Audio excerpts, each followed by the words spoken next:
Hi, I'm Shannon Wyman, the Scientific Communications Manager at Keystone Symposia, and today I will be speaking with Dr. Francisco Quintana of Harvard Medical School and the Broad Institute about his innovative work to treat autoimmune disease with specifically designed nanoparticles that reprogram the immune system. Miraculously, these immune modulating nanoparticles are able to both prevent and even reverse immune pathology and resulting neurodegeneration in mouse models of multiple sclerosis. Welcome, Dr. Quintana. Thanks for having me here today. Of course. First, can you give our audience a brief overview of what these therapeutic nanoparticles are comprised of and what they do? So these, conceptually, they are pretty similar to the nanoparticles that now we're using, as you know, for example, to vaccinate against coronavirus, right? In the Moderna and the Pfizer vaccines. So basically what they are is a nanoliposome, which is about 100 nanometers in diameter.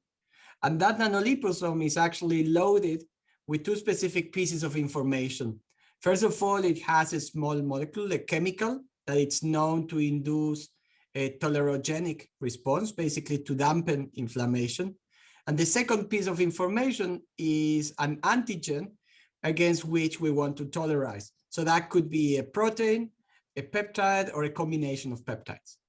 But by now, what we have is a platform where you can basically plug in your antigen of interest, usually associated to the autoimmune disease or inflammatory condition of interest that you want to target.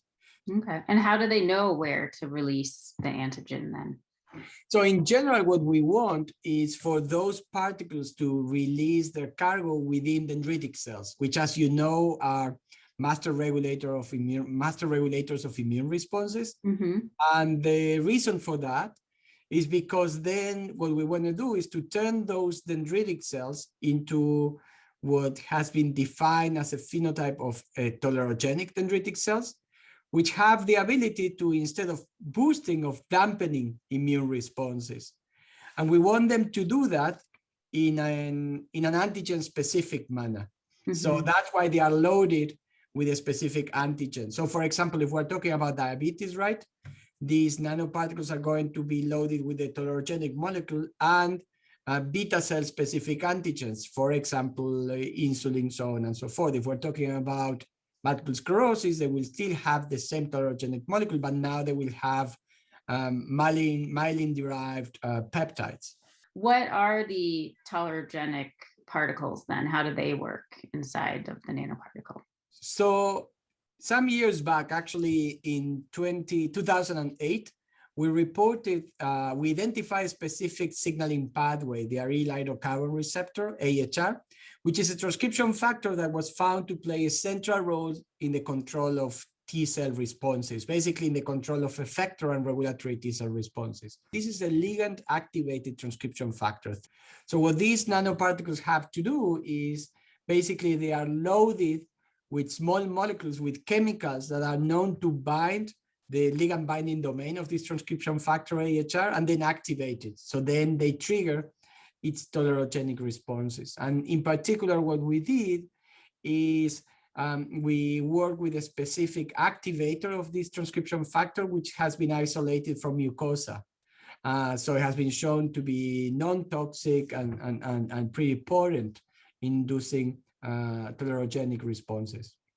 Wow. So they induce the tolerogenic response in dendritic cells that are located all over the body, or do you inject it into the specific area that you want them to be acting? Oh, no. So that's very interesting. So we actually have shown that we can administer the nanoparticles intramuscularly, IP, subcutaneously, IV.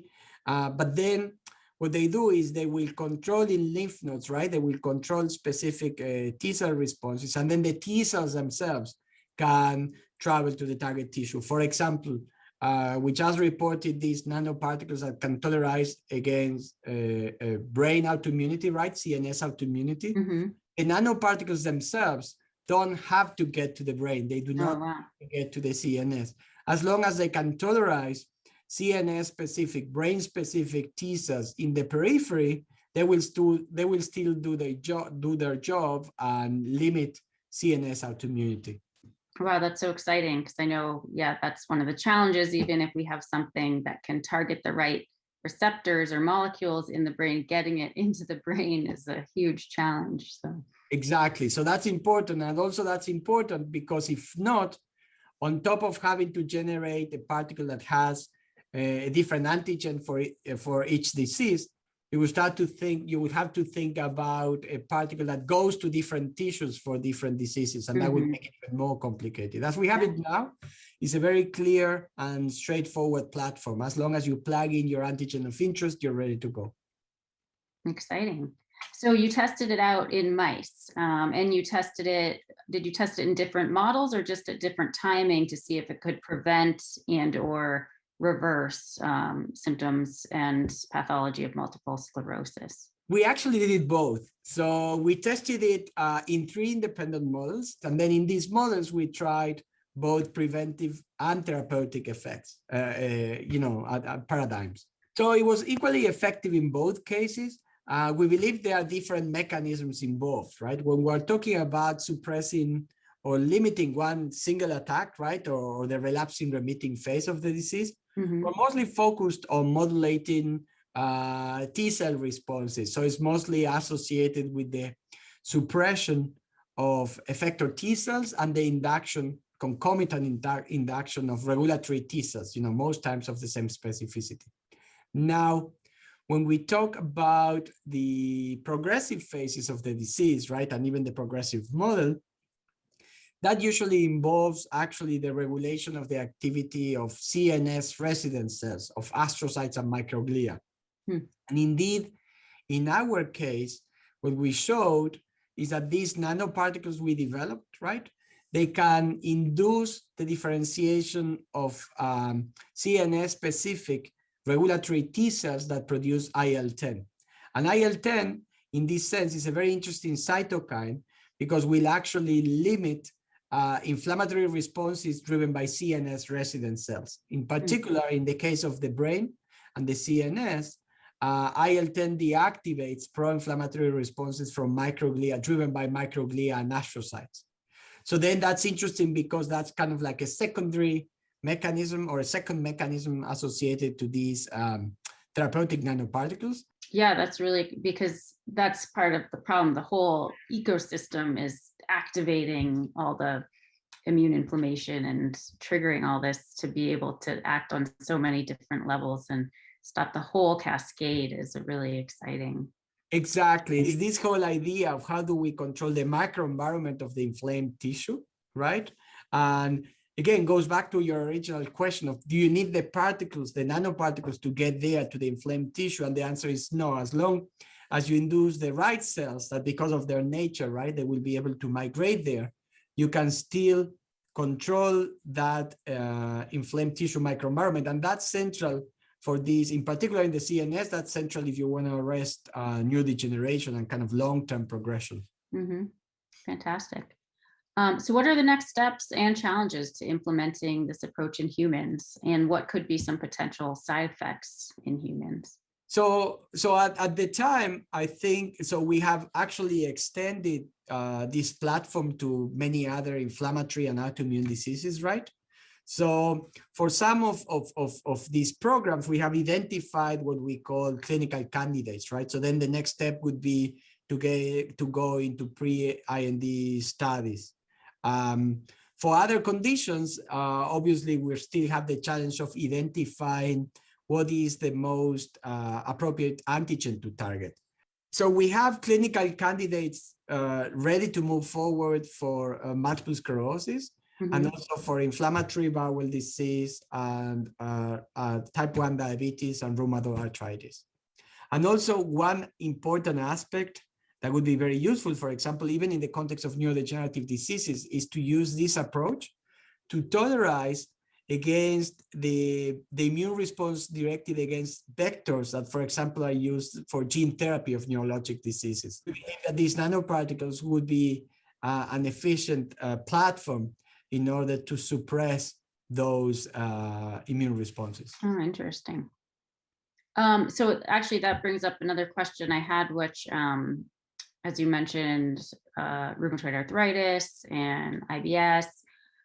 So you can adapt these nanoparticles for non-specific not autoimmune, but kind of general inflammatory diseases as well? I think an in-between approach would be to actually use an antigen in order to anchor those regulatory cells to a specific tissue.